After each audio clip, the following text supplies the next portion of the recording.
Hi, Alan Stratton from Woodturning. I received a chunk of aspen in a club wood exchange, at least back when we were doing club wood exchanges before COVID. And it was a piece of aspen, which is a fairly light wood, plain wood. So for this video and turning this vase, I decided to try an experiment with color. In this case, I dabbed on or streaked on different intense colors, sanded it back a fair amount, and then went over it again with yellow or a lighter dye, and then sanded that back some. So it does give it some more color. You can still see grain and wood in it. So I think that is a good way to make a small vase out of a plain piece of wood. Another tool that I used in this one was my steady rest. This proves to be useful when hanging out unsupported from the chuck. Even for this distance, it's useful as long as I can put it on and off very quickly. So let's turn this small vase out of aspen, starting with green wood. This wood is aspen from a club wood exchange. From this log, I roughed out 2 blanks. Now it is time to form the green wood into a shape, that of a vase. As a whole log, the wood was between centers while I roughed it and cut a tenon. Now it is securely in a chuck. I'm using my large bull gouge. This will be a simple shape. I like the grace of simplicity. The bottom is toward the live center. It does not take much to shape the exterior with this soft wood.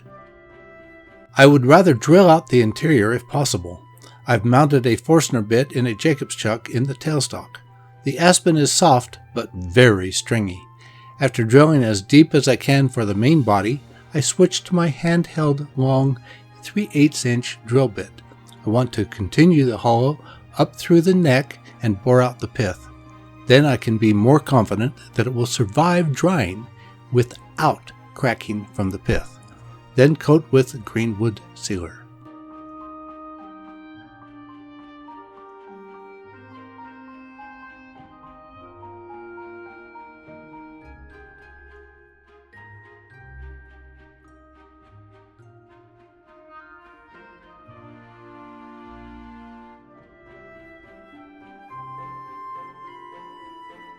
And let it dry. I weighed it periodically and recorded the date and weight. I also grabbed a cutoff from the same log to use later to plug the vase. It has had the same treatment. It is dry now and I can again mount it. I have a cone center, usually used to sand sea urchins.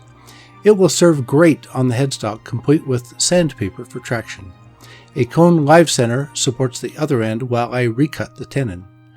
Whoops, the wood does not seem to seat well in the chuck.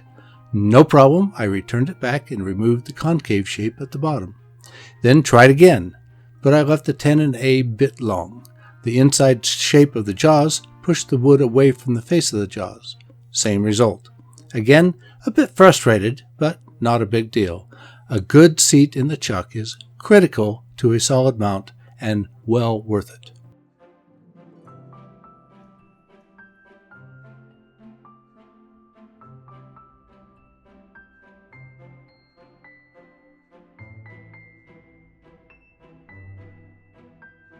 Then trim the vase exterior to remove the irregularities.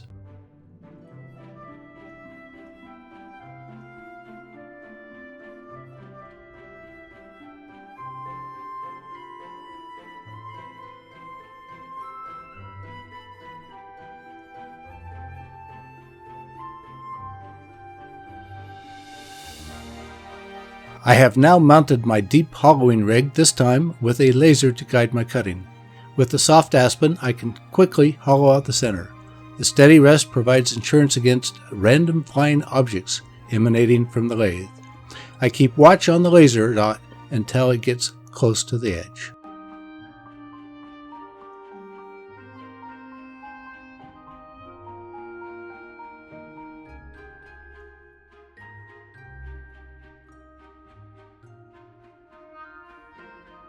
With hollowing completed, I need a uniform hole for the plug. Not much better for this job than another Forstner bit, but only deep enough for the plug. I left a small ledge before the main hollow to stop the plug.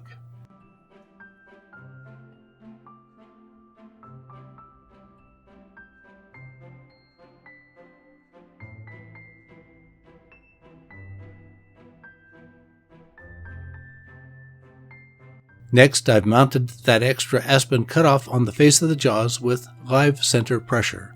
I get it round and cut a tenon. Then measure the plug and cut it down to size.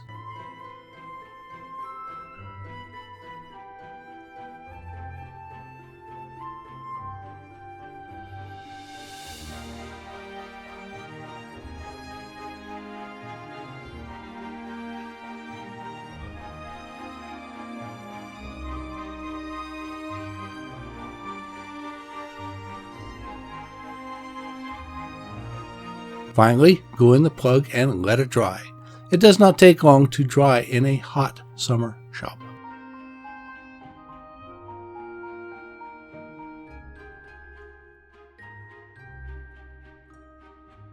As usual, the axis has shifted slightly.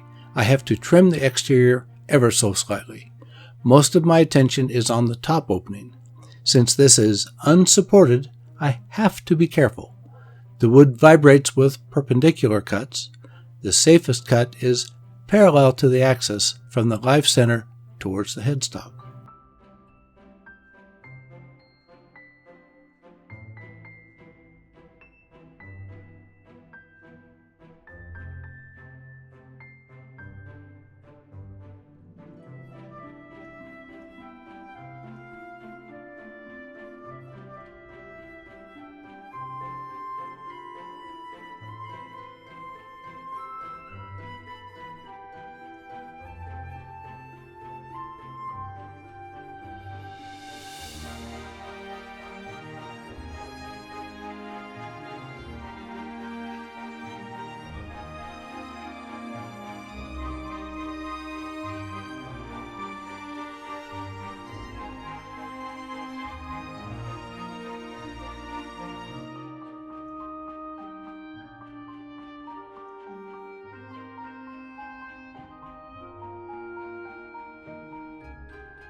Aspen is a fairly plain wood and with not much pretty grain to say, "Hi there!" So I am experimenting with alcohol-based dyes. I decide to use mostly deep colors but in random streaks.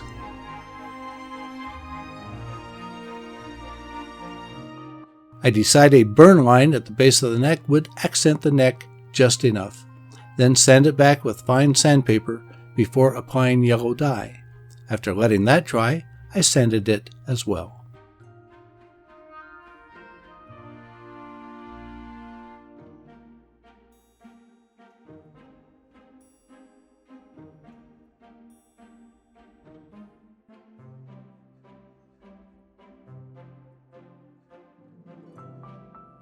Then part off the vase, leaving a slight hollow in the base. Sand off the remaining little nub.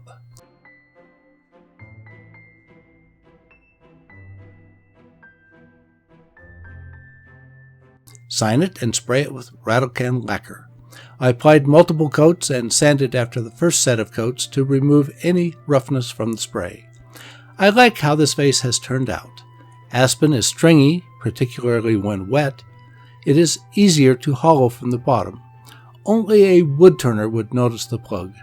The color provides visual interest to an otherwise plain wood. A trace of grain shows through to tell people that it is really wood. There is a time for artificial color.